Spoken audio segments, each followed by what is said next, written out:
मधला आत्मा आणि सगळ्यांच्या मधला आत्मा एकच आहे. मग आता हे जे त्याने 4 वेदांनी 4 प्रकार सांगितले, त्याच्यामध्ये प्रत्यक्षात भेद कुठे आहे? तर भेद काहीच नाही आहे, की फक्त जो आहे की आत्मसाक्षात्कार आणि ईश साक्षात्कार ह्याच्यासाठी ही फक्त वेगवेगळी वाक्य आहेत. म्हणजे त्या सगळ्याचं वेगवेगळं प्रकटीकरण आहे, पण करायचं एकच आहे. तर करायचं काय आहे की मी कोण आहे याची जाण. तर त्या दृष्टिकोनातून एक उपनिषदामध्ये एक संवाद आलेला आहे. तो काय आहे? याज्ञवल्क्य आणि मैत्रेयी यांचा संवाद. आता याज्ञवल्क्य आणि मैत्रेयी यांचा जो संवाद आहे, तर काय ह्या याज्ञवल्क्याला ज्या आहेत त्या 2 पत्नी असतात. एक मैत्रेयी आणि दुसरी कात्यायनी. बरं, तर त्याला संन्यास घ्यायचा असतो याज्ञवल्क्याला. म्हणतो आता हे जे सगळं माझं घरदार पैसा अडका आहे, मी तुम्हाला दान करून टाकणार आहे आणि मी जाणार आहे. तर त्याच्यामध्ये कात्यायनीला आनंद होतो की आपल्याला सगळं मिळणार आहे. मैत्रेयी म्हणते, जरी समजा मला पूर्ण जगाचं जरी वैभव जरी मिळालं, तरी ते माझ्याकडे नेहमीसाठी राहील का? हा तिचा प्रश्न आहे. तर त्यांनी सांगितलंय की मला माझ्या दोन्ही पत्नी प्रिय आहेत, परंतु तू हा प्रश्न विचारलास त्यामुळे तू जास्त प्रिय. कारण काय आहे, जे काही सगळं मी देणार आहे ते क्षणभंगूर आहे. तर चिरंतन तत्व तू मागते आहेस, त्यामुळे तू मला जास्त प्रिय आहेस. आणि हे समजावताना त्यांनी असं सांगितलेलं आहे बरं का, की आपण जे एकामेकांवर प्रेम आणि द्वेष ह्या 2 गोष्टी आपल्या जगात आपण ज्या पाहतो, त्या कशासाठी असतं? तर एक त्याच्यामध्ये त्यांनी महत्त्वाचा मुद्दा म्हणजे काय सांगितलं आहे, ते प्रयोजन म्हणजे माझा स्वार्थ, म्हणजे मी कसा राहतो. त्यामुळे पती पत्नीवर प्रेम करतो ते सुद्धा स्वतःच्या स्वार्थाने. पत्नी पतीवर जी प्रेम करते ती सुद्धा स्वतःच्या स्वार्थाने. कारण काय, आता माणूस जर का गेल्यानंतर मग जे सगळे हे करत असतात ते काय त्यांचे एक तुम्ही ऐका ते काय म्हणतात. अहो माझी बायको स्वयंपाक खूप चांगला करत होती, मी बसल्या ठिकाणी मला पाणी आणून देत होती, ती गेली हो. बरं, किंवा जे आहे हे नवरा गेला, अहो हे सगळे इलेक्ट्रिसिटीचं बिल भरायचे, वॉटर बिल ऑनलाईन भरायचे, आम्हाला कधीच काही कष्ट पडू दिले नाही. म्हणजे प्रत्येक जे आहे ते आपले हितसंबंध पाहतो ना. अशा प्रकारे म्हणजे फक्त आता हे तर वैयक्तिक स्वरूपात किंवा कौटुंबिक स्वरूपात झालं.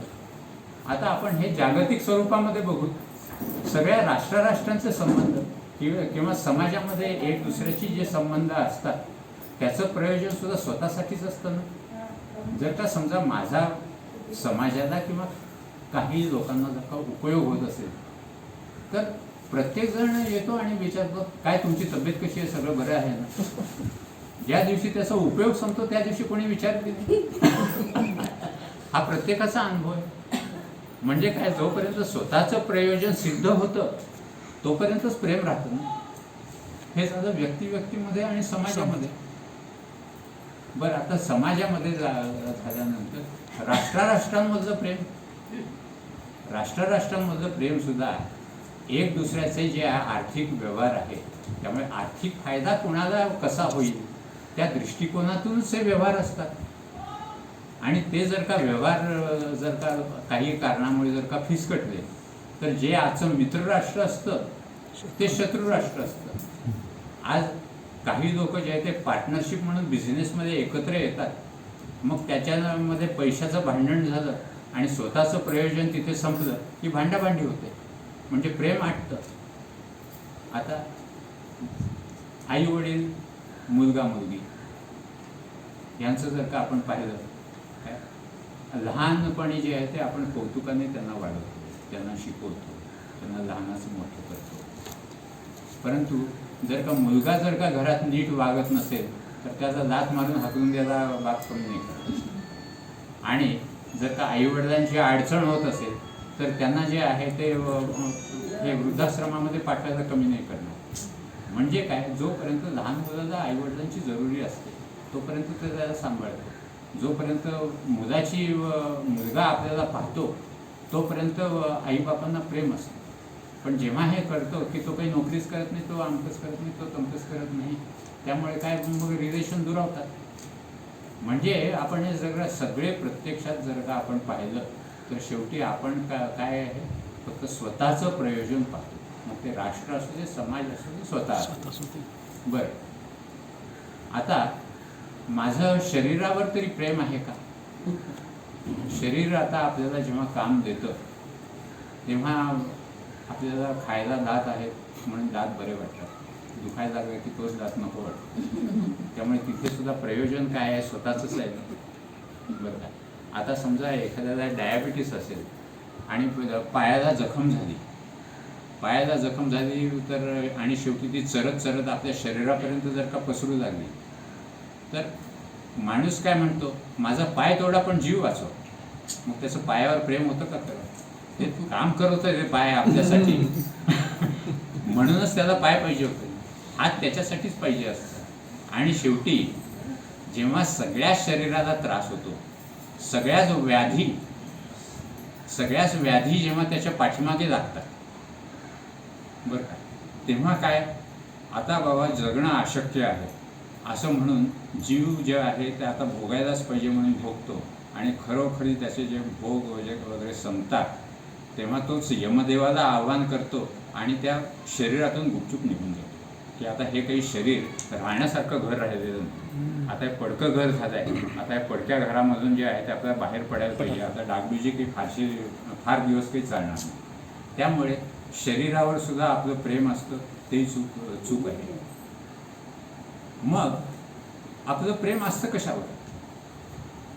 तर खरं आपलं प्रयोजन म्हणजे एक त्यांनी असं सांगितलेलं आहे की आपल्याला जिथे आधार मिळतो त्याच्याबद्दल आपल्याला प्रेम वाटतं किंवा आपुलकी वाटते, की आपल्याला कोणाचा तरी आधार लागतो. अगदी महात्मा आणि सत्पुरुष का असे ना, महात्मा आणि सत्पुरुषांकडून काय प्रत्येकाकडून काही प्रत्येक सत्पुरुषाकडून प्रत्येकाचा प्रत्येक प्रॉब्लेम सॉल्व्ह होतो अशातला भाग नाही. पण काय, बुडत्याला काडीचा आधार, काहीतरी त्याला मॉरल सपोर्ट ज्याला म्हणतात तो त्याला पाहिजे असतो की बाबा ह्या सत्पुरुषाच्या मी चरणाशी आलो आहे तर माझं काहीतरी भलं होईल. ह्या दृष्टिकोनातून तो सत्पुरुषाची सेवा करतो, अमकं करतो, तमकं करतो. की काय, की शेवटी म्हणजे जे आहे त्याला प्रत्येकाला कोणाचा ना कोणाचा तरी आधार असा लागतो. आणि जर का समजा असा काही आधार जर का माणसाला सुटला तर त्याला स्वतःला आता मी निराधार झालो असं वाटलं. ह्याचं कारण काय, आपण आधाराशिवाय जगूच शकत नाही. प्राण्यांचं तर जीवन अतिशय पराधीन असतं, त्या बिचाऱ्यांना ते राहायला करायला सुद्धा जागा नसते, कोणी मारलं तर मरावं लागतं. काय असा प्रकार असतो. आपण घर बांधून तरी राहतो, अन्न शिजून तरी राहतो, त्यांचा पूर्ण निसर्गच त्यांची काळजी घेत असतं, त्यांना तर काहीच नसतं. पण आपली उत्क्रांती असल्यामुळे सुद्धा आपलं आजचं दैनंदिन जीवन जे आहे त्या सगळ्या सुखसोयी हा आपला आधार झालेला आहे. आणि या सुखसोयींचा जर का आधार जर का आपला सुटला, मग सुखसोयींच्या आधारामध्ये मग AC असू दे, कार असू दे किंवा लक्झुरियस लाईफ असू दे, हा आपला आधार. आणि त्यातलं एक जरी जर का नसलं तर माणसाला बेचैनी वाटते. आणि खऱ्या अर्थाने माणूस पारमार्थिक झाला हे कसं समजायचं, की ह्याचे आधार जे आहे ते तुटत नाही पण सुटू लागतात. सुटू लागतात म्हणजे काय, मला या आधारांची जरुरी नाही असं हळूहळू जेव्हा वाटायला लागतं, माझं जे काय होईल ते होईल, बरं काय. पण मला जो आहे तो फक्त सांभाळणारा एकच परमेश्वर आहे, तोच एक आधार आहे. आणि बाकीचे आधार जे आहेत ते कधीतरी पडणारच आहे. त्यामुळे तो जेव्हा उद्याला पडायचा तो आजच पडला, त्यात काही फारसं त्याला वाटत नाही. तर असा जो असतो तो खरं परमार्थाच्या मार्गाला लागलेला आहे असं समजायचं. आणि बाकीचे जे तत्वज्ञानी जे असतात बरं का, ते बऱ्याचशा गप्पा मारतात, परंतु आतमधून जे आहे ते इतके कधी कधी भेदरलेले आणि घाबरलेले असतात. तर अशाच प्रकारचा एक संवाद जो आहे तो एका कोणत्या तरी उपनिषदामध्ये आलेला आहे. आणि तो संवाद म्हणजे असा आहे की हे भोजराजा आणि मागकवी बरं का, ते गप्पा गोष्टी करत जे आहे ते जंगलातून जात असतात. आणि जंगलातून जाता जाता ते विसरतात की अंधार होतोय म्हणून. आणि अंधारामध्ये जे आहे ते वाट ते विसरतात. त्यांना कुठे काय जायचं ते रस्ता सापडेल. बरं का, त्या गप्पांमध्ये ते येतात. हां, तर त्या हे गप्पांमध्ये ते विसरून जातात. आणि ते हे विसरून गेल्यानंतर ते आता म्हणतात आता काय करायचं, आता इथे कुठे राहायचं. शेवटी त्यांना जे आहे ती एक छोटीशी झोपडी दिसते. आणि त्या झोपडीमध्ये ते तिथे जाऊन पाहूत काही आपली सोय होती का म्हणून ते तिथे जातात. तर एक अगदी म्हातारी अशी तिथे त्यांना बाई दिसते. बरं, आणि त्या म्हाताऱ्या त्या बाईकडे जातात. आणि म्हाताऱ्या बाईकडे जाऊन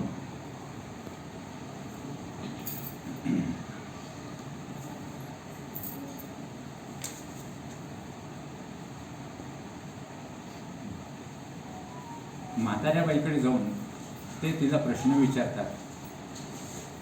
आता आम्ही अंधारात सापडलेलो आहोत, तर हा रस्ता कुठे जातो ते तू आम्हाला सांगशील का. तर ती म्हातारी बाई उत्तर देते, तुम्ही एवढे मोठे, तुम्हाला कळत नाही की रस्ता पुढे जात नसतो आणि येत नसतो.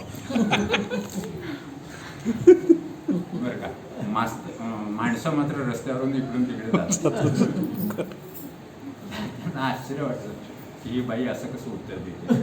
मग त्यांना पुढचा प्रश्न विचारला की अहो आम्ही यात्री आहोत आणि आम्ही जे आहे ते मार्ग चुकलोय, तर मार्ग सांगा. ती म्हणाली मला फक्त दोनच यात्री माहिती. एक सूर्य उगवतो मावळतो तो यात्रा करतो, आणि चंद्र रात्री उगवतो तो सकाळी जातो. त्यामुळे या दोघांचीच यात्रा मला माहिती. बरं का, कारण ते जात असतात आणि येत असतात. त्यामुळे हे दोनच यात्रेकरू माहिती, तिसऱ्या यात्रेकरू मला माहिती नाही. त्यामुळे मी काही तुम्हाला ओळखत नाही असं म्हणते. मग हा प्रश्न झाल्यानंतर ते म्हणतात की आम्ही आता अतिथी आहोत या दृष्टिकोनातून तरी आम्हाला काहीतरी मार्गदर्शन करा. तर ते म्हणतात तुम्ही अतिथी कसले. अतिथी म्हणून मी काही तुम्हाला ओळखू शकत नाही. तर अतिथी म्हणजे कशाला मी समजते की जे आहे आजच्या दिवशी थांबणारे, उद्याला जाणारे, तो अतिथी असतो. पण तसे तुम्ही वाटत नाही. तर माझ्या दृष्टिकोनातून अतिथी म्हणजे काय, धन आणि यौवन. कारण असं आहे, धन आहे ते कधीतरी संपुष्टात येतं, त्यामुळे धन काही फार दिवस राहणारं नसतं. त्यामुळे ते एक अतिथी. आणि दुसरं अतिथी काय, यौवन. आत्ता जे आहे ते मी तरुण आहे, पण केव्हा ना केव्हा तरी म्हातारा होतो. आणि किती जरी म्हातारपण अगदी केस रंगवून जरी प्रयत्न केला तर ते केव्हा ना केव्हा लपतच नाही. ते शेवटी म्हातारपण शेवटी बाहेरच येतं. त्यामुळे काय आहे की हे दोन्हीच हे खरे अतिथी आहेत. म्हणजे ते आत्ता आहेत आणि उद्या नाही. त्यामुळे हे काही मला कळू शकत नाही. तर परत विचारतात की तुम्ही कोण. मग ते काय म्हणतात, मग तो काय राजा पुढे येतो, भोजराजा. तिला बरोबर सांगता येत नाही, आता मी जरा सांगतो. तर मग तो काय सांगतो, तुम्हाला माहिती आहे का आम्ही राजे आहोत, एक भूभाग आमच्या हातात आहे, त्यामुळे असे राजे होते. ती म्हणती राजे बिजे हे मला काही माहिती नाही, कारण मी म्हातारी, मी काही, माझं काही शिक्षण नाही, काही नाही. त्यामुळे काय राजे तुम्ही म्हणता मला काही कळत नाही. तर मला काय की राजे म्हणजे कोण आहेत मला दोनच माहिती, एक देवांचा राजा इंद्र आणि मृत्यूचा राजा यम. त्याच्या पलीकडचा राजा मला माहिती. आणि बाकीचे जे राजे जे थोडेफार माहिती आहेत ते आपले बुद्धिबळासारखे, आता आहेत उद्या पडतात. तर त्यांना राजे कसं समजायचं असं. त्यामुळे काय हे सुद्धा मला माहिती नाही. मग असं आहे की म्हणतात आम्ही परदेशी आहोत, आम्ही इथे राहणारे नाही, त्यामुळे आम्हाला वाट सांगा. तर ती काय म्हणते की मला परदेशी फक्त दोनच माहिती, एक वृक्षपर्ण म्हणजे ते काय झाडाला चिकटलेलं असतं, ते वाळलं गळून पडतं, त्यामुळे ते परदेशी. आणि दुसरं काय जीवन, आज आहे उद्या संपतं, कोण केव्हा जाईल हे सांगता येत नाही, त्यामुळे हे दोनच परदेशी. त्यामुळे तुम्ही परदेशी कसे. आता हे एवढं झालं, मग ते म्हणतात की आम्ही गरीब आहोत, त्यामुळे काहीतरी रस्ता सांगा. त्यामुळे तुम्ही गरीब कसे आलात, तुम्ही तर स्वतःला राजा म्हणता, आणि गरीब जे आहेत ते मला फक्त दोनच माहिती, एक बकरा बकरी की जेव्हा त्या बिचारीला कापून नाही त्यामुळे ती बॅगा करत राहते, ती एक गरीब असते. आणि दुसरं कोण असते, कन्या, की तिला जर का आपण सासरी पाठवलं तर ती कशी राहील कोणाला माहिती, ही भीती मनामध्ये असते. त्यामुळे कन्या एक गरीब असते. आता त्या काळातला हा हिशोब, आताचा हिशोब बदलला असेल.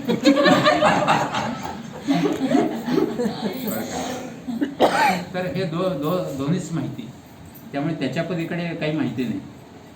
मग आम्ही क्षमावंत आहोत, आम्ही लोकांना काही चुकलं तर क्षमा सुद्धा करतो, राजा असतो. तर ती काय म्हणते, क्षमावंत वगैरे काही नाही, फक्त सगळे स्वार्थासाठी असतात. क्षमावंत फक्त मला दोनच मिळतं. तर कोण एक पृथ्वी आहे, कारण ती वाटेल ते आघात रोजचे सहन करते. अगदी कोणी घाण करू दे, त्याला खणू दे, तोडू दे, काही का करेना. त्यामुळे पृथ्वी. आणि दुसरे संत, कारण ते काय स्वतःचा विचारच करत नाही. त्यामुळे असे जे संत आहेत यांनाच फक्त मी क्षमावंत म्हणतो, बाकीचे तुम्ही कसे झाले क्षमावंत. मग हे सगळं झाल्यानंतर आता बाबा आम्ही हारलो, आता सांग काय ते. तर ती म्हणते की तुम्ही कसे हारता, काय फक्त वधू पिता हारतो.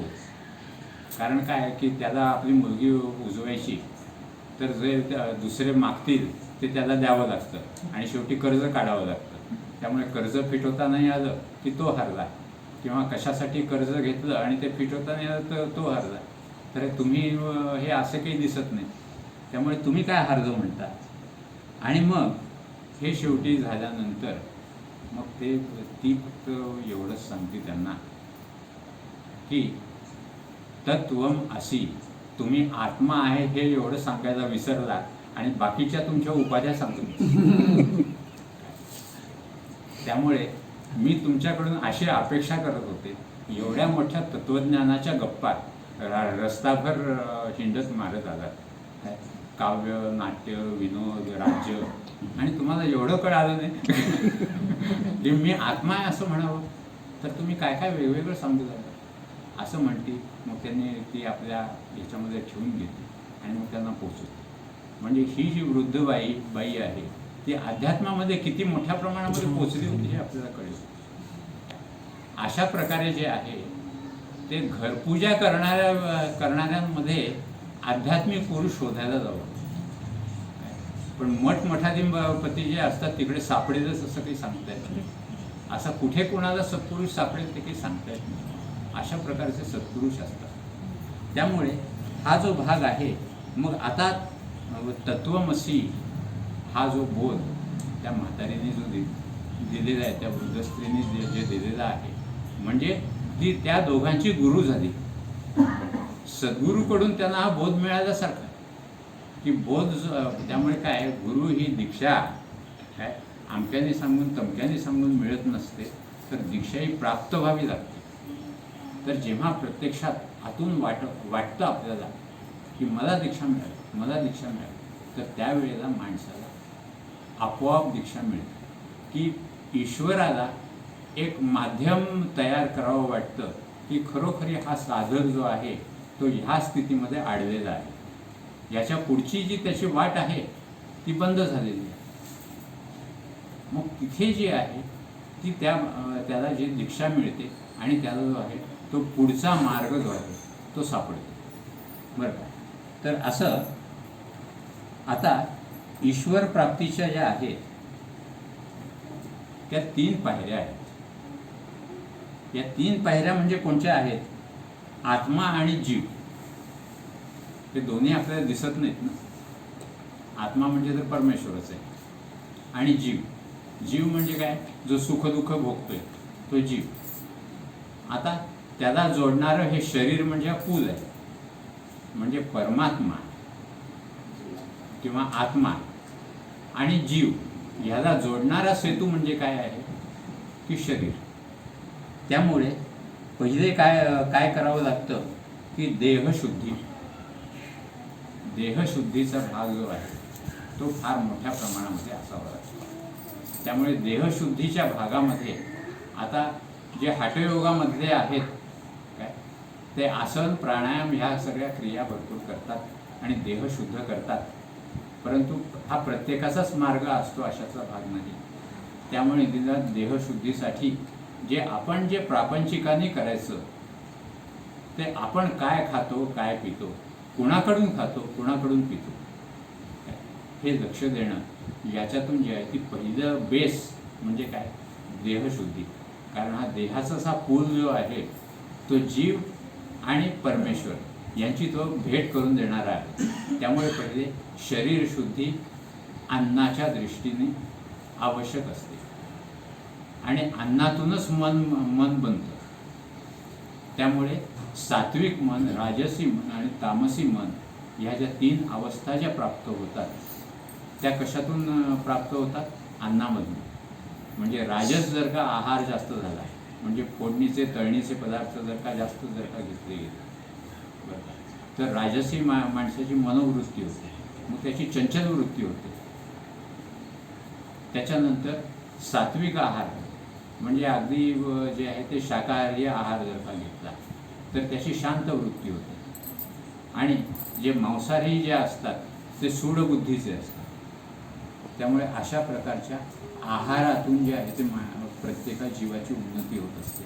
त्यामुळे इथे शरीर शुद्धीचं महत्त्व. आता शरीर शुद्धीचं महत्त्व झाल्यानंतर देहशुद्धी झाली, आणि त्याच्यानंतर मग जीवाला जे आहे ते एकाग्रतेचा ध्यास लागायला पाहिजे, की कुठे ना कुठेतरी माणसाची एकाग्रता व्हायला पाहिजे. त्यामुळे काय? देहशुद्धीनंतरच आसनशुद्धी होते. आसन म्हणजे काय? आसन सिद्धी होते. म्हणजे आसनावर बराच वेळ जर का बसता आलं तर त्याला म्हणायचं आसनाची सिद्धी. तर आसनाची सिद्धी कमीत कमी अर्धा तास जर का बसता यायला, मुंग्या वगैरे न येता, तर त्याला म्हणायचं आसन सिद्धी. तरी आसन सिद्धी व्हावी लागते. आता ही आसन सिद्धी झाली आणि त्याच्यामुळे देहसिद्धी झाली, मग एकाग्रतेचं ध्यान. एकाग्रतेचं ध्यान म्हणजे असं असतं की आता ध्यानाला तर मला लागायचं, तर ध्यानाला लागताना प्रत्यक्षात काय प्रक्रिया होतात? मी जेव्हा ध्यानाला बसतो तेव्हा असंख्य मनामध्ये विचार येतात, आणि असंख्य विचार मनामध्ये आल्यानंतर आपण ते विचार थोपवण्याचा प्रयत्न करतो. परंतु चित्तशुद्धी होण्यासाठी सगळे विचार पूर्ण बाहेर जाणं हे अतिशय आवश्यक असतं, आणि त्याच्यासाठी एक मार्ग म्हणजे ध्यानाला बसलेलो असताना सगळे हे जे काही विचार जे आहेत, चांगले किंवा वाईट, किंवा आणि मन कशाचं बनलेलं आहे? ते 4 गोष्टींचं मन बनलेलं असतं. त्या 4 गोष्टीचं मन, ह्या 4 गोष्टी कोणत्या असतात की एक म्हणजे भवितव्याच्या चिंता, पाठीमागच्या आठवणी, त्याच्यानंतर षड्विकार. षड्विकारामध्ये काम, क्रोध, मद, मत्सर, लोभ, मोह हे झाले. आणि त्याच्यानंतर भावना. कारण आप्तेष्ट, स्वकीय, प्रत्येकामध्ये आपल्या भावना अडकलेल्या असतात. तर हा कोणचा ना कोणचा तरी विचार जो आहे तो माणसामध्ये येत असतो आणि त्याला छळत असतो. आणि त्यामुळे ह्या सगळ्या विचारांची गर्दी पूर्ण जेव्हा संपायला लागते तेव्हा काय होतं की खऱ्या अर्थाने पहिली स्थिती अशी असते की एका विचारानंतर दुसरा विचार, म्हणजे ओव्हरलॅपिंग. पण एक स्थिती माणसाची अनेक वर्षांनंतर म्हणा, 6 महिन्यानंतर म्हणा, ज्याची जशी प्रगती तसं त्याचे दोन विचारामध्ये किंचितशी क्षणभर अशी एक गॅप येते. आणि ती गॅप आली की ती जी ती जी संधी असते त्याच्यामध्ये प्रचंड एनर्जी माणसाला मिळते, किंवा चैतन्य शक्ती बाहेरची जी आहे ती शरीरात फार झपाट्याने एकदम आत येते. असा त्याला जो आहे तो अनुभव येतो. त्यामुळे ह्या शक्तीची माणसाला जेव्हा जाणीव होते तेव्हा मग त्याला ध्यानाची खऱ्या अर्थाने आवड निर्माण होते. तर अशा प्रकारे पहिले ध्यानाची आवड निर्माण होण्यासाठी बरेच वर्ष जो आहे ती जावी लागतात. तिथे आपल्याला नियमितपणा सोडता कामा नये. अशा प्रकारे ध्यान करावं लागतं आणि मग ध्यानाची आवड निर्माण होते. मग हे झाल्यानंतर मग पुढे काय होतं, विचारांची हळूहळू शुद्धी होते. एनर्जी, आपली चैतन्य शक्ती आत शिरू जाते. आता चैतन्य शक्ती आत सुरू येऊ लागल्यानंतर त्या चैतन्य शक्तीलाच कुंडलिनी शक्ती असं सुद्धा म्हणतात. आणि आपल्या पाठीमागच्या कण्यामधून इथे ज्या आहेत त्या 3 नाड्या असतात, हे इडा, पिंगला आणि सुषुम्ना. तर पॉझिटिव्ह आणि निगेटिव्ह म्हणतात. त्याचप्रमाणे एक जी आहे ती सूर्यनाडी किंवा चंद्रनाडी, आणि सुषुम्ना नाडी जी आहे ती मध्यनाडी. की त्याच्यातून जे आहे त्या एनर्जीचा प्रवाह असा सापासारखा सुरू होतो. आणि हा प्रवास जेव्हा सुरू होतो आणि हे सुरू होण्याचं कारण काय आहे, कुंडलिनी शक्ती जागृत होण्याचं कारण काय आहे, कारण आत्तापर्यंत ज्या माझ्या सगळ्या वासना आहेत त्या सगळ्याची मी दारं बंद केली. मनामध्ये आता वासना कसली उरली, प्रपंचाची सुद्धा वासना उरलेली नाही. जे काही क्रमप्राप्त आहे त्या गोष्टी मी करतो. अशा प्रकारे माणसाची जी आहे ती शून्यावस्था माणसाची यायला. आता मग ही शून्यावस्था आल्यानंतर मग ही एनर्जी जाणार कुठे? आत तर एनर्जी आलेली आहे, कारण काय, थॉट्समध्ये गॅप आलेला आहे, त्यामुळे एनर्जी आत आलेली आहे. मग ती जाणार कुठे? तर ही जी एनर्जी आहे याला ऊर्ध्वगती मिळते. ऊर्ध्वगती म्हणजे वरची गती. आणि ही जी त्याला वरची गती जी मिळते त्याच्यातून कुंडलिनी शक्ती जागृत होणं म्हणतात. आता ही कुंडलिनी शक्ती जागृत झाल्यानंतर मग पुढे काय आहे की प्रत्येकाच्या शरीरामध्ये 7 चक्र असतात. ही 7 चक्र म्हणजे हे एनर्जी ट्रॅप्स आहेत. त्यामुळे जशी वायरमध्ये जाणारी एनर्जी तुम्हाला दिसणार नाही, पण शॉक मात्र बसेल किंवा लाईट मात्र लागेल, त्यामुळे त्याचे परिणाम दिसतील, पण ती एनर्जी दिसणार नाही. त्याचप्रमाणे इथे जी आहे ती एनर्जी माणसाला पाहता नाही येणार, पण त्याचे काय परिणाम मात्र जाणवतात. तर अशा प्रकारची ह्या एनर्जीचा प्रवाह आपल्यामध्ये सुरू होतो. आणि सुरू झाल्यानंतर मग काय, पहिले मूलाधार चक्र, स्वाधिष्ठान चक्र अशा ठिकाणी झाल्या, एकेका ठिकाणी आल्यानंतर ती जशी जशी ती चक्र शुद्ध होतात. शुद्ध म्हणजे काय, तिथे चांगल्या आणि वाईट वासना, भावना, इच्छा या सगळ्याचं जसं निर्मूलन होत राहतं त्या प्रकारे जे आहे ते त्याला सिद्धी माणसाला मिळू. तर ह्याचा अर्थ म्हणजे निश्चित सिद्धी म्हणजे काय आहे ते लक्षात घ्या.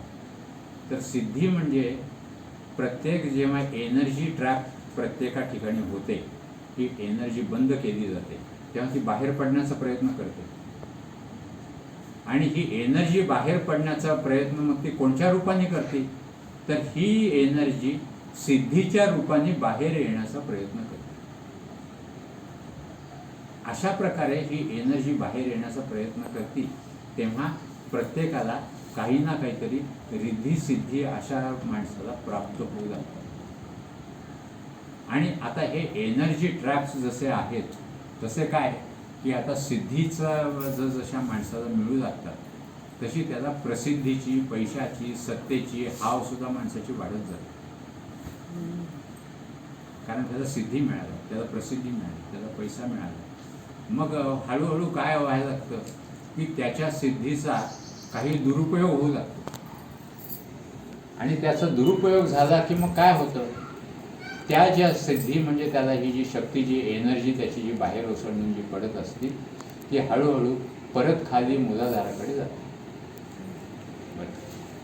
मग जेव्हा योगी अशा प्रकारचा जेव्हा प्रयत्न करतो काय की आता मी माझ्या ज्या आहेत त्या भावना, वासना, इच्छा, विकार या सगळ्यांना थोपवलं, मन शुद्ध केलं, त्यामुळे एनर्जी ह्या शक्तीला गती मिळाली. आता ह्या शक्तीला गती मिळाल्यानंतर या सिद्धीच्या मार्गे ही माझी शक्ती जी आहे ती पूर्ण त्याचा व्यय होतोय, म्हणजे त्याचं ती जी आहे ती संपते, नाहीशी होते. मग खरा जो योगी जो आहे तो या सिद्धीच्या भानगडीत न पडता तो काय करतो की सिद्धी जो आहे तो वापरेन असं होतं. आणि सिद्धी जेव्हा वापरत नाही, जो योगी सिद्धी वापरतो त्याचं काय होतं, आता समजा बँक बॅलन्समध्ये काही पैसे भरपूर जमा आहेत, तर ते पैसे उडवेस्तोवर चैन करता येते, पण पैसे संपले की माणूस बँकरप्ट होतो ना, बँकेमध्ये काही पैसा उरत नाही. त्याचप्रमाणे या एका सिद्धीची बँक आहे ती ह्या एनर्जी ट्रॅपमध्ये साठवलेली आहे. आता ही जी सिद्धीची बँक आहे ती संपल्यानंतर मग पुढे काय होणार, संपलं, त्यामुळे ती एनर्जी खाली येणार. त्यामुळे खरा जो योगी असतो तो अशा प्रलोभनांना बळी न पडता तो काय करतो, अजून पुढे पुढे जातो. आणि पुढे तो कशा पद्धतीने जातो की मी या सिद्धीचा उपयोग करणार नाही असं जेव्हा तो मनाने ठरवतो आणि ते डिटर्मिनेशनने तो जेव्हा जातो, तेव्हा हळूहळू काय आहे की कुंडलिनी शक्ती अजून वर जाऊ लागते आणि वेगवेगळ्या शक्तीची प्रलोभनं दाखवतात. विशेषतः अगदी आज्ञाचक्रापर्यंत येईपर्यंत सुद्धा अशा प्रकारची प्रलोभनं भरपूर असतात. अगदी आज्ञाचक्रामधून सुद्धा देवदेवतांकडून माणूस घसरतो. आणि काय, कारण इथे त्यांना अनेक देवदेवतांचं दर्शन होतं त्या आज्ञाचक्रामध्ये. तर आज्ञाचक्रांमध्ये देवदेवतांचं दर्शन झाल्यानंतर तिथल्या देवदेवतासुद्धा त्याला बोलवतात की आम्ही सगळ्या सिद्धी द्यायला तयार आहोत, सगळं काही द्यायला तयार आहोत, तुम्ही आमचा उपभोग घ्या, आमचा उपभोग घ्या, असं त्याला देवदेवतासुद्धा सांगतात. आणि काय, तो म्हणेल ती इच्छा त्याची पूर्ण होते, अशा प्रकारची एखाद्याला स्थिती येते. पण ही स्थिती कधीकधी जे आहे ते फार भयानक असते. तर ती भयानक कशी असते ती एका उदाहरणाने एकाने दाखवलेली आहे. एक माणूस जो आहे तो जंगलामध्ये गेला आणि तो एका कल्पवृक्षाच्या खाली बसला. ती जी आहे ती सगळ्या सिद्धी ज्या आहेत त्या पूर्ण करणार. आणि तो काही ट्रेंड योगी होता अशातला काही भाग नाही, तो आपला बसलेला होता. तर तो बसलेला होता, मग त्याला वाटू लागलं मला भूक लागली की अन्न त्याच्यासमोर आलं. मग अन्न समोर आलं की मला मिष्टान्न खावं वाटतंय, खूप दिवसाचा मी उपाशी आहे, ते त्याला मिळालं. त्याच्यानंतर त्याला असं वाटू लागतं की मी एवढा थकलेलो आहे, कोणीतरी माझे पाय चेपावे. ते कोणीतरी पाय चेपून देतो. आता मी इतका थकून आलेलो आहे, मला झोप पाहिजे. ती जी आहे ती निद्रादेवी येते. ते निद्रादेवीमधून जो आहे म्हणजे जे काय तो म्हणेल ते त्याला प्राप्त होतं. आणि असं प्राप्त होता होता मग शेवटी जो आहे तो मध्यरात्री उठल्यानंतर त्याला श्वापदांची भीती वाटते आणि श्वापदा आली तर असं त्याच्या मनामध्ये विचार येतो आणि खरं श्वापद येतं आणि त्याला खाऊन नष्ट करतो. त्यामुळे सगळ्या इच्छा पुरवणारी जरी सिद्धी जर काय माणसाला मिळाली तर त्याचं अधःपतन कसं होऊ शकतं ते ह्या गोष्टीमध्ये दाखवलेलं आहे. तर अशा प्रकारचं जे अधःपतन जे प्रत्येकाचं जे होतं ते अधःपतन सुद्धा आता टाळायचं. म्हणजे काय, कोणचंही या सगळ्या ज्या सिद्धी आहेत त्या सुद्धा नको, त्याच्या पुढे सुद्धा मला गेलं पाहिजे. मग त्याच्या पुढे सुद्धा गेलं पाहिजे. मग तो काय अजून तो प्रयत्न करतो आणि त्याच्या पुढे तो जाण्याचा प्रयत्न करतो आणि तिथे तो सहस्राधारापर्यंत जो पोचतो तिथे त्याला जे ते आत्मज्ञान हे कुठून येतं, वरून खाली डायरेक्ट इंडक्शन. सहस्र पाकळ्यांचं ते कमळ तिथे आहे, तिथून ते जे आहे ते सगळं ज्ञान त्याच्यामध्ये जिरतं आणि तो जो आहे तो आत्मज्ञानी होतो. मग तो कुणावरही विसंबून राहत नाही. आता आपण पाहिलं की आपण जे आहे ते प्रत्येकावर विसंबून राहतो आणि काही जर एखादी गोष्ट जरी आपल्याला नसली आपल्या उपभोगाची की आपण आतून घाबरतो. आज गॅस नाही, आज मोलकरीण नाही, आज आमकं नाही, अशी आपल्यामध्ये घबराट पसरते. परंतु एक मात्र शक्ती अशी आहे की त्याच्यावर निर्भर त्याचा आधार जो आहे तो सगळ्यांना आहे, पण त्याला कुणाच्याही आधाराची आवश्यकता वाटत नाही. असा जो सहस्राधारापर्यंत पोचतो तोच एक असा ईश्वर. असा जो आहे हा सगळ्या प्रगतीचा आहे, हा एक मोठा आलेख. आता हे झाल्यानंतर आता सद्गुरूचा महिमा. सद्गुरूचा महिमा काय असतो? आता पहिले प्रत्येका प्रापंचिकामध्ये आहे कोणची अवस्था असते? बद्धावस्था. बद्धावस्था म्हणजे तो उपभोग आणि तो आपल्या जीवनाचंच रडगाणं नेहमी रडणारा. हा प्रत्येक जो आहे तो जीव जो आहे तो बद्धच समजायचा. मग पूजापाठ करणारा फार सिद्ध असतो अशातले नाही, त्यातलेही बरेचसे 90% 95% बद्धच असतात. कारण ते काही ना काहीतरी एक इच्छा पूर्ण झाली की दुसरी झाली की तिसरी, त्यामुळे ह्या सगळ्यांना सुद्धा बद्धच म्हणायचं. त्यामुळे त्यांना काही ईश्वराचं ध्यान करावं आणि आपण काहीतरी ईशशक्ती मिळवावी ह्या दृष्टिकोनातून काही वाटत नसतं. अशी जी आहे ही बद्धावस्था असते. आणि ही बद्धावस्था असताना बरं का, त्यामुळे असं आहे की स्नान संध्या ध्यान ईशभक्ती याला वेळ नसे आणि आणखी तासन तास नेकटाय सावरीत केशडोईचे विंचरीत असे. म्हणजे काय, बाकीच्या गोष्टींसाठी भरपूर वेळ असतो परंतु ईशभक्तीला मात्र अजिबातच वेळ नसतो. असे जे सगळे प्रपंचामध्ये जे रमलेले असतात हे सगळे जे ते बद्ध समजायचे. आणि अशा बद्धांमधून जेव्हा एखाद्याला वाटतं की आपण इतके जन्म हेच करतोय परंतु कुठे ना कुठेतरी अगदी हृदयाला लागणारं हे दुःख हे असतंच असतं. अशी एक सुद्धा व्यक्ती नाही की ज्याला पूर्वीच्या आयुष्यामध्ये त्याला काहीच दुःख नाही आले किंवा अगदी हृदयाला भिडणारा असं दुःख काहीच नाही. तर प्रत्येकाच्या प्रपंचामध्ये तुम्ही जाल तेव्हा काही ना काहीतरी दुःख दिसतात. मागे जेव्हा मी ज्योतिषाचा अभ्यास करायचो तेव्हा जे आहे ते अगदी वरकरणी सगळे सुखी दिसणारे बरं का, जेव्हा ते प्रत्यक्षात आपल्याशी बोलायचे तेव्हा त्या स्वतःच्या जेव्हा आतल्या जेव्हा गोष्टी सांगायचे तेव्हा भयंकर रीतीने प्रत्येक माणूस एवढा पिडलेला असतो की त्याची आपण कल्पना करू शकत नाही. असं प्रत्येकामध्ये काही ना काहीतरी दुःख हे असतंच. त्यामुळे निर्भेळ सुख कुणाला मिळालं आहे अशी स्थिती नसते. आणि जेव्हा असं एखाद्याला वाटू लागतं की मला जे आहे ते काही ना काहीतरी प्रमाणामध्ये निर्भय सुख मिळायला पाहिजे, हे आता हे किती दिवस मी भोगणार, असं जेव्हा त्याला हे होतो तेव्हा ती त्याची मुमुक्षावस्था असते.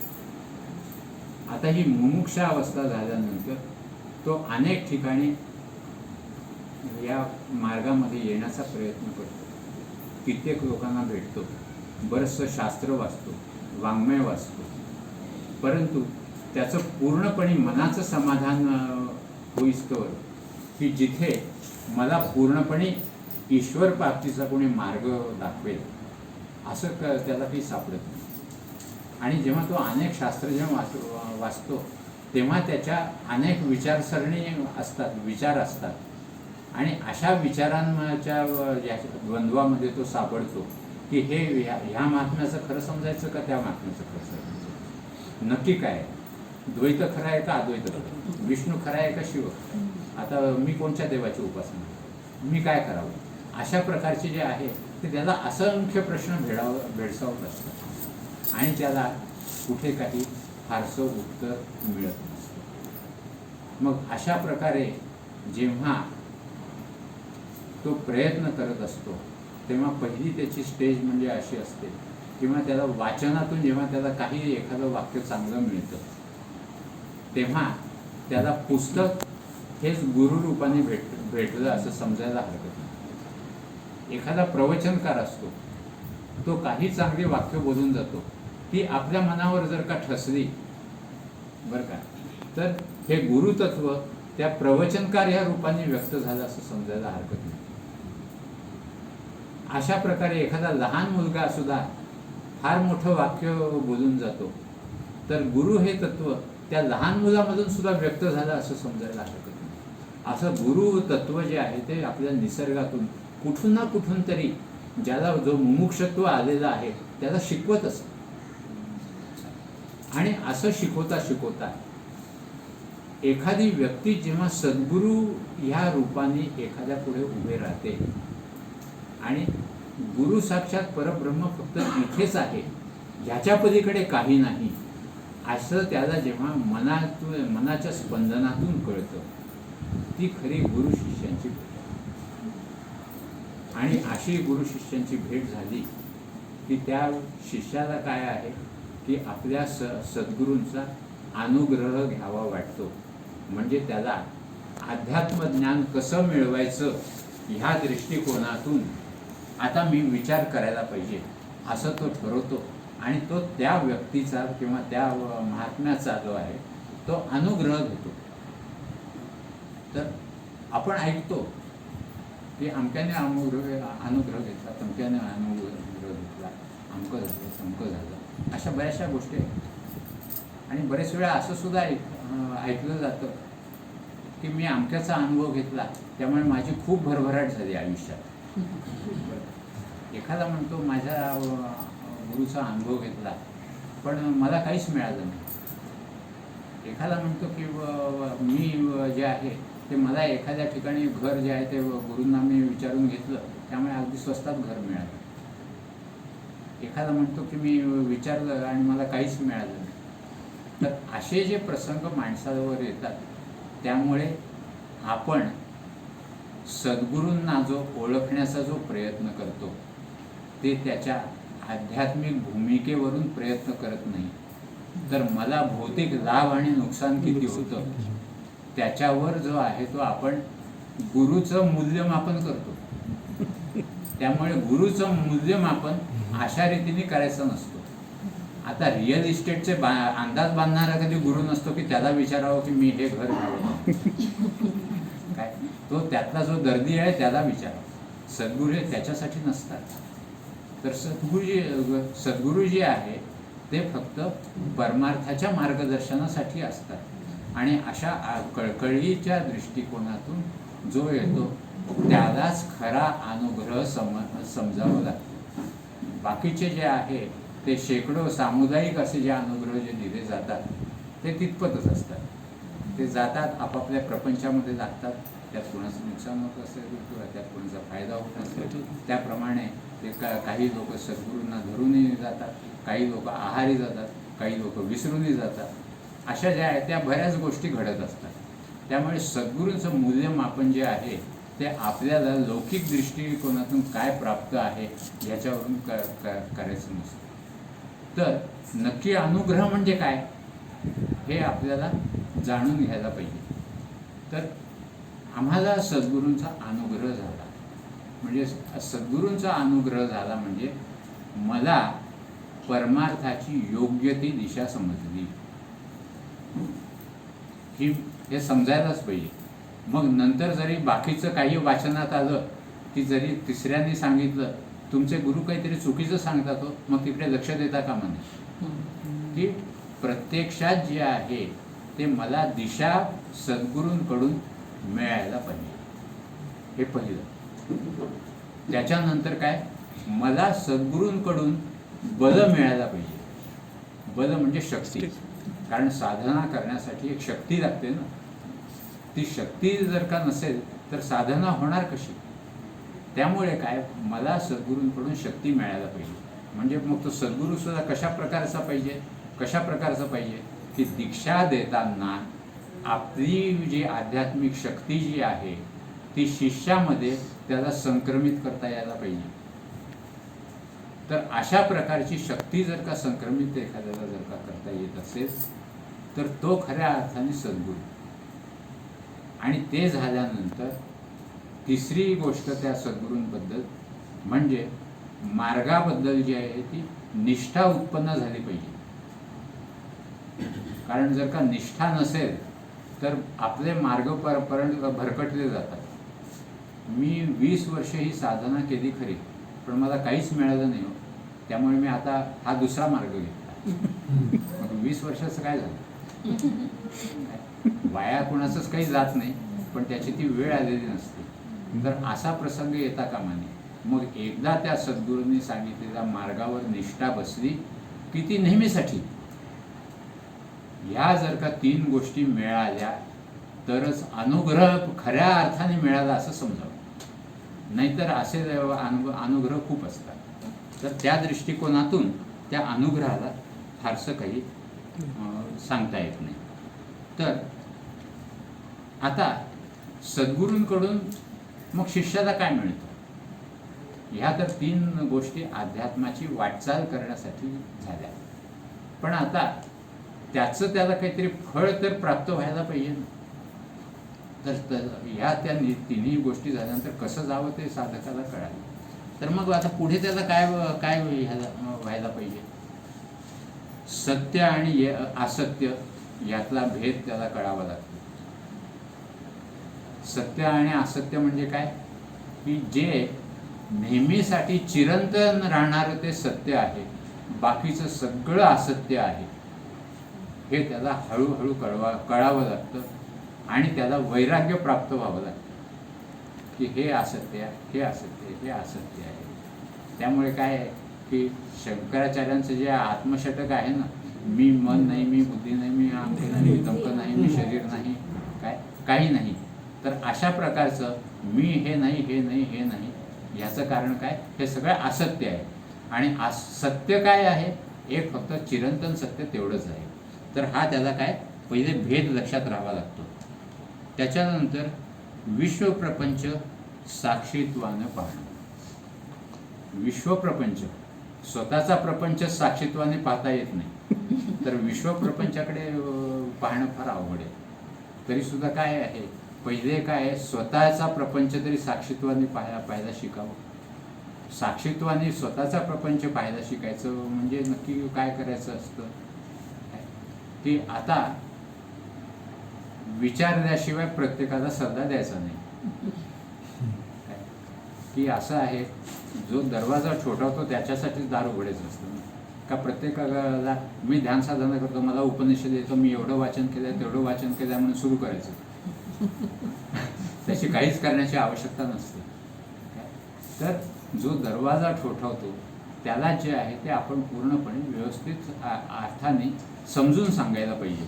तर अशा दृष्टिकोनातून जे आहे ते तटस्थ राहायचं. मग आपला मुलगा का असेना किंवा स्त्री का असेना, की तिला फक्त एवढं सांगायला पाहिजे की तू ह्या मार्गाने गेला तर तू खड्ड्यात पडणार आहे आणि तू त्या मार्गाने गेला तर तुझी भरभराट होईल. आता जर का मुलगा म्हणाला मला खड्ड्यातच पडायचं, जा पड, हे साक्षीत्व भाव झाला. त्याच्या पलीकडे मला काही करायचं नाही. घेऊन करायचं काय? तर अशा प्रकारे जो प्रयत्न जो साधकाला सिद्ध होतो त्याला म्हणायचं त्याने अध्यात्मामध्ये काहीतरी प्रगती केली, की त्याला स्वतःच्या संसाराकडे साक्षीत्वाने पाहता आलं. त्याच्यानंतर आपण वर्तमानपत्रामध्ये अनेक भडक बातम्या वाचतो. त्यामुळे आमचा ॲक्सिडेंटने मेला, इथे स्फोट झाला, इथे हा मेला, त्याच्यानंतर कोरोना व्हायरसचे रोजचे आकडे वाढतच आहेत, ते काही कमी होतच नाही आहेत. आज शेअर बाजार जो आहे तो कोसळला, आज जास्त झाला, हे सगळं आपण आपल्या डोक्यामध्ये बघतो.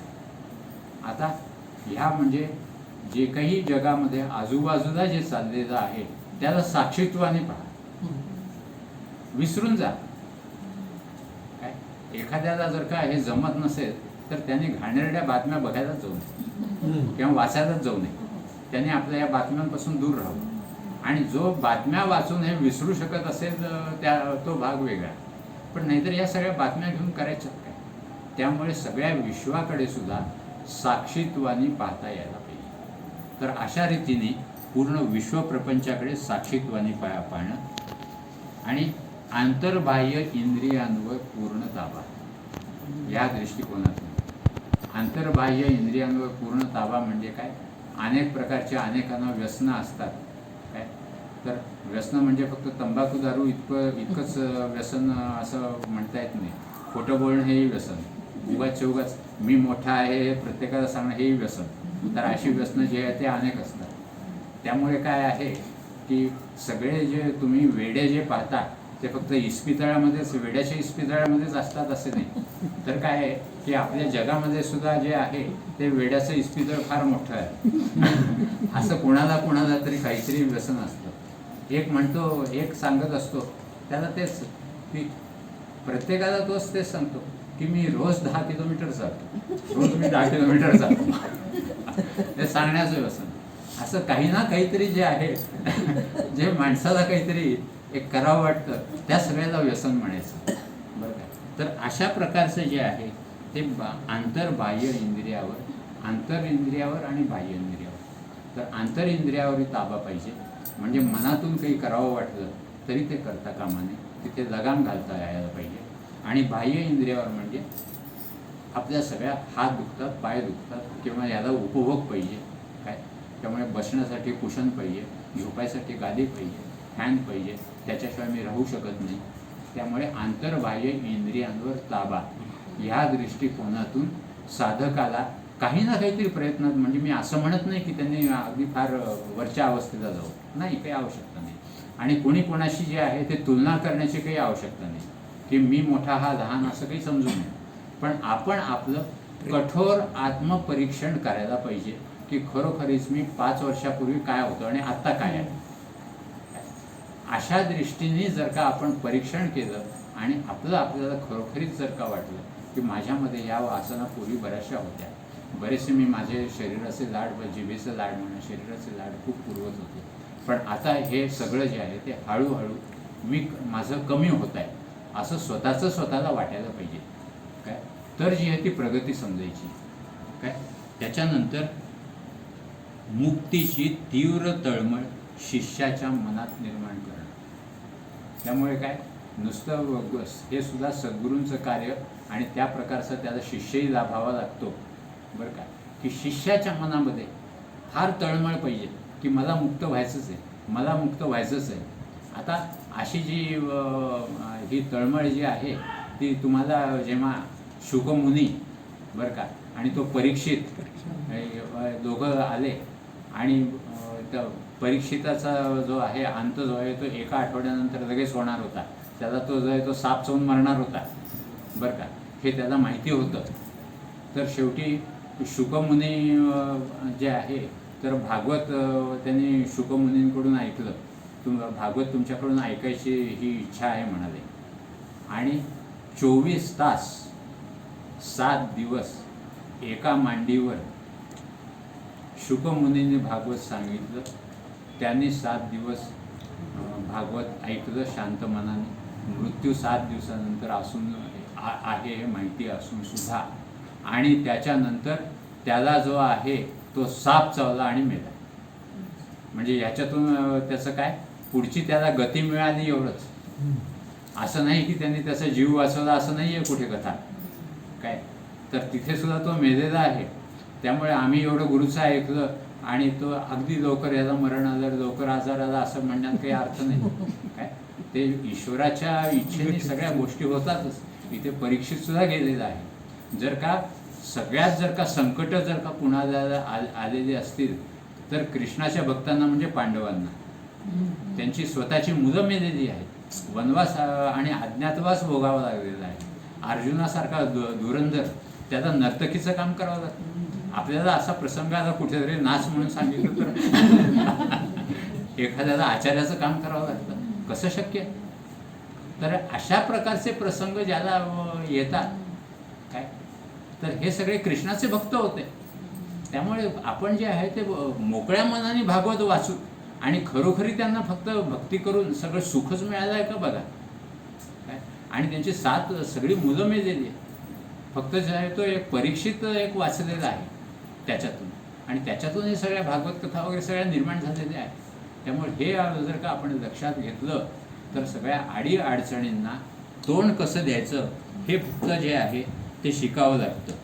तर आता शिष्याचा मग स्वतःचा प्रयत्न सुरू होतो आणि गुरुप्रणित साधनेद्वारे भूमध्यात स्थिर होईपर्यंत शिष्याला स्वतःला प्रगती करावी लागते. म्हणजे काय की मला इथपर्यंत जे आहे ते देवदेवतांचं दर्शन झालं म्हणजे मी पोचलेलो नाही आहे बरं का. इथपर्यंत स्वतःची प्रगती म्हणजे त्याला अनुग्रह दिल्यानंतर शिष्याने ज्याची त्यांनी करायची प्रगती आहे. एखाद्यामध्ये असं होत असेल की डोक्यावर हात ठेवला आणि तो जो आहे तो एकदम ज्ञानी झाला असं आपण वाचतो. पण एखाद्याच्या बाबतीत शक्य आहे. आता रामकृष्ण परमहंस हे फक्त विवेकानंदांना तयार करू शकले. त्यांचे शिष्य अनेक होते. त्यामुळे प्रत्येकाच्या डोक्यावर हात ठेवून काही प्रत्येकजण तयार झालेलं नाही. त्यामुळे जे आहे ते पहिले आपल्या जे आहे ते स्वतःचा प्रयत्न कुठपर्यंत की आज्ञाचक्रापर्यंत येईल.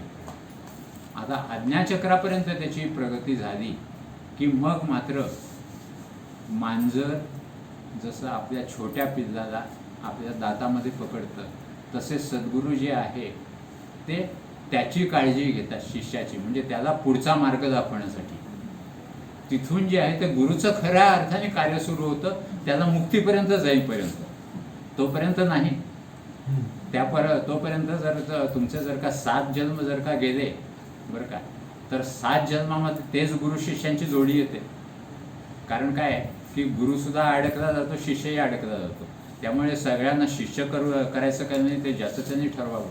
कारण गुरुसुद्धा त्या शिष्यांमध्ये अडकू शकतो आणि त्याला जन्म अडकू शकतो. कशाला अडकायचं कळलं की नाही. तर अशासाठी जे आहे ते तो 7 जन्माचा तो त्याचा गुरु राहतो आणि मग त्याच्यानंतर त्याला जेव्हा खऱ्या अर्थाने मार्ग सापडतो आणि आज्ञाचक्रापर्यंत त्याची प्रगती जेव्हा होती मग पुढची जी त्याची प्रगती आहे ते गुरु ते सांभाळतो आणि मग तो त्याला कुठे नेतो तर त्याला श्रीहाट, गोलघाट, औपुड, भ्रमरगुंफा, सहस्रदल अशा ज्या आहेत त्या वेगवेगळ्या अनुभूती, ईश्वरी अनुभूती, त्याला देवदेवतांच्या गांधर्व संगीत अशा प्रकारच्या त्याला सप्तस्वर्गाचा जो सत्यलोक आहे अशा या सत्यलोकांमधल्या या सगळ्या अनुभूती त्याला आज्ञाचक्राच्या पलीकडे आपल्या ह्याच्यातच स्थित आहे. त्याला ज्या आहे अनुभूती ते त्याला गुरु प्रत्यक्षात देतो आणि अशा प्रकारे झाल्यानंतर मग काय होतं शून्य अवस्था जीवनामध्ये प्राप्त होते. सर्व चित्तवृत्ती शांत होतात आणि सूक्ष्मसृष्टी चिदाकाशात मग त्याला जे आहे ते खऱ्या अर्थाने सूक्ष्मसृष्टी म्हणजे ब्रह्मांडाचं दर्शन सद्गुरू घडवतात असं दिलेलं आहे. पण केव्हा त्याची स्वतःची प्रगती इथपर्यंत झाल्यानंतर, आधी नाही. त्यामुळे त्याला ब्रह्मांडाचं दर्शन जे आहे ते खऱ्या अर्थाने सद्गुरू घडवतात. त्यामुळे अनेक ग्रहमालिका एका गॅलक्सीमध्ये आहेत आणि अशा अनेक गॅलक्सी आहेत. असं अंतराळ कक्ष ज्याला आपण म्हणतो असे अनेक अंतराळ कक्ष आहेत. असं पूर्ण ब्रह्मांडाचं जे महादर्शन ते जे आहे ते त्याला सद्गुरू घडवतो. आणि द्रष्टा दृश्य दर्शन ही त्रिपुटी ही त्या झाल्यानंतर, ही सगळी दर्शनं झाल्यानंतर मग त्याच्यामध्ये काय दर्शन हे संपतं. आणि हा जो हे जे दृश्य आहे हेच ईश रूपाने जे आहे ते त्याला दिसतं. म्हणजे द्रष्टाही साधक आणि म्हणजे द्रष्टाही साधक आणि दृश्यही साधक अशा दृष्टिकोनातून हा किंचितचा भेद जो आहे तो हा शेवटी शिल्लक राहतो. हा कशामध्ये दृश्य आणि द्रष्टा दर्शन गेलं आणि हे सगळं झाल्यानंतर काय आणि मग हा तिसरा टप्पा शून्यावस्था प्राप्त होते. आणि ही शून्यावस्था म्हणजे ही फक्त पूर्ण शून्य नसतं. शून्यातून म्हणजे एनर्जी नसलेली अवस्था देई नसून सगळीकडे प्रचंड ईश शक्तीच भरून आहे आणि तोच मी आहे हे समजणं ही शून्यावस्था आहे. आणि ही शून्यावस्था प्राप्त झाल्यानंतर त्याच्या पुढे जे आहे ते महाशून्यावस्था आहे. आणि महाशून्यावस्था म्हणजे काय, तिथे काय आहे, महाशून्यावस्थे म्हणजे तोच सगळा परमेश्वर आहे, तोच करता करविता आहे. ही स्थिती गुरु शिष्य जे आहे, गुरु शिष्यांची या गोठी, याचा अर्थ गुरु शिष्य तिथे एक होता. तोपर्यंत हे द्वैत गुरु आणि शिष्यांमधलं सुद्धा जसंच्या तसं कायम राहतं. काय हा एवढा मोठा प्रवास आहे, याला म्हणतात पारमार्थिक प्रवास. तर अशा पारमार्थिक प्रवास जो असतो काय, तो काय आहे की त्याची पहिली पायरी म्हणजे काय आहे की आपल्या उपनिषदांमध्ये सुद्धा दिलेलं आहे की नायमात्मा बलहीनेन लभ्य. म्हणजे काय, जो बलहीन म्हणजे जो भित्रा असतो काय, त्याला आत्मदर्शन, आत्मसाक्षात्कार किंवा तो ईश्वराच्या जवळ सुद्धा जाणार नाही, जो भित्रा असतो तो. त्यामुळे पहिल्या प्रथम सर्वात जर का कोणची गोष्ट व्हायची असेल तर भीती ही नष्ट व्हावी लागते. त्यामुळे उद्या माझं काय होईल ती भीतीच नाही तर त्याला खरा मार्ग लागू शकतो. आज सगळे आपण जे सापडलेलो आहोत आणि हे मी आता हे जे वाक्य जे उपनिषदांमधलं कशासाठी मुद्दामून घेतलेलं आहे, कारण आज सगळीकडे भीतीचं वातावरण निर्माण झालं. आज सगळीकडे काय भीतीचं वातावरण निर्माण झालं. आणि ह्या भीतीचं वातावरण निर्माण झाल्यामुळे प्रत्येकाच्या मनामध्ये भीती आहे की उद्या काय होईल, उद्या काय होईल, अशा प्रकारची भीती आहे. आणि या भीतीच्या आपण पार जाण्याच्या दृष्टिकोनातून प्रत्येकाने प्रयत्न करण्याच्या दृष्टीने आजचा दिवस अतिशय आवश्यक आहे. जर का दत्त महाराजांची खऱ्या अर्थाने जर का आपल्याला अनुग्रह पाहिजे असेल काय, तर ह्या दृष्टीने आपण प्रयत्न केला पाहिजे की उद्या काय होईल याचा विचारच करायचा नाही. फक्त आपण आपलं काम करत राहायचं, परमार्थ करत राहायचा, प्रपंच करत राहायचा. सगळं जे आहे ते आपल्याला जमेल तसं, साधेल तसं करत राहायचं. पण भीती मात्र अजिबात बाळगायची नाही. ह्या दृष्टिकोनातून आपण आपली मार्गक्रमणा जिथे करत राहायचं. अशा दृष्टीने जर का आपण राहिलो तर भीती क्लेश हारीन सुकीर्ते. काय भीती क्लेश हारीन सुकीर्ते म्हणजे काय, भीती जर का गेली तर क्लेश सुद्धा राहत नाहीत. आणि ते दत्त महाराज जे आहेत ते पूर्ण हारीन सुकीर्ते म्हणजे दत्त भक्ताचे जे ते घालवतात, भीती घालवतात, क्लेश घालवतात. तर आज इथे जे आहे आपण पाचदा जे आहे ते आपण या वासुदेवानंद सरस्वतींचं घोरात कष्टात म्हणतोय आहे, त्याच्यामध्ये भीतीही गेली पाहिजे आणि क्लेश सुद्धा मनाचे गेले पाहिजे. ह्या दृष्टिकोनातून आपण म्हणत आहोत. तर ही आपण जर का निर्भय जर का झालो तर बाहेरची जगाची परिस्थिती बदलणं आपल्या हातात नाही. ही जी आहे ती काळ्या दगडावरची रेघ, की आपण बाहेरची परिस्थिती बदलू शकत नाही. तर मग आपण बदलू काय शकतो, आपण अंतर्यामी बदलायला पाहिजे. तर अंतर्यामी बदलण्याच्या दृष्टिकोनातून भीती आणि क्लेश ह्याच्यातून बाहेर पडण्याचा आपण जर का प्रयत्न केला तर तसतसा आपल्याला अनुभव असा येईल की आपल्याला दत्त महाराजांचा अनुग्रह खऱ्या अर्थाने होतो. अशा प्रकारचा अनुग्रह आपल्या सगळ्या भक्तांना व्हावा असं मी दत्तचरणी प्रार्थना करून मी आजचं इथे प्रवचन संपवतो.